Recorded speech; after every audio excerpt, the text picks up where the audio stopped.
Gear Bunker. Today we're going to take a quick look at the H&K VP9 Tactical Optics Ready. Most of the features you're going to see on this go across all of the VP9 platforms, or the different variants, I should say. The one thing with the VP9, it was H&K's first attempt at a striker-fired pistol, since this is the H&K P7 M8. This is actually my wife's pistol. It's H&K's last attempt at a striker-fired pistol, and it's been more than 20 years since that was made. But you can see a lot of the same features, or the thought processes with the VP9. So we'll start bottom and go to the top. The first thing we notice with the VP9 is the VP9 tactical setup, or the tactical model. You actually get 3 17-round mags, and they all feature the high-vis orange-red follower, so you can see it, which is nice. With this, along with all the other VP9s, you can change the side panels and the palm swell just by driving out the pin here. And I was able to do it without any pressure, just without a hammer, just take the punch and push it through. You can see it's got a decent amount of texturing, not too much, not overly aggressive through the grip. The one thing with this pistol that was the first one for me to use, I call it the paddle style magazine release.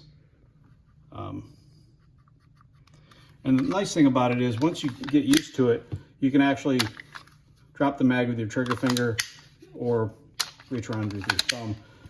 I'm really enjoying it. I didn't think I would.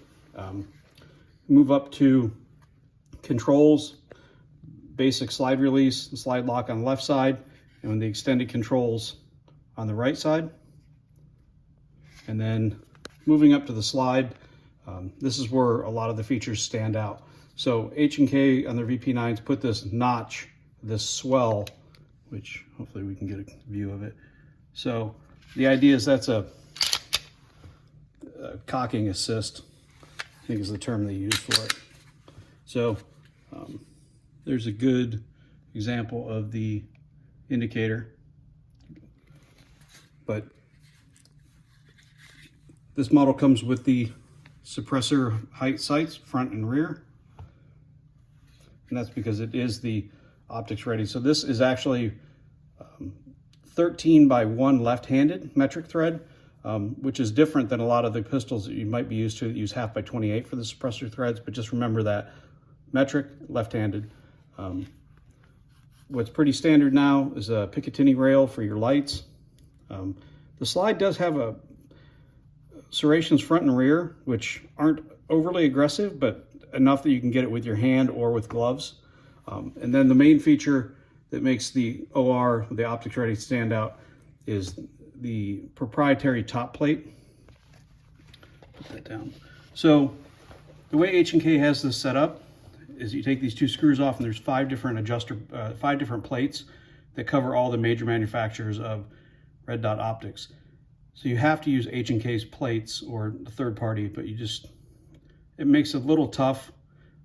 But the fact that H&K allows you to use a whole wide range of red dot optics on this pistol is a nice feature. Overall, the VP9 Tactical OR is not a concealed carry pistol. As you can see, it's a full-size pistol. The controls are nice. The trigger usually breaks between 5 and 6 pounds. Mine averages about 5.6 pounds on the gauge.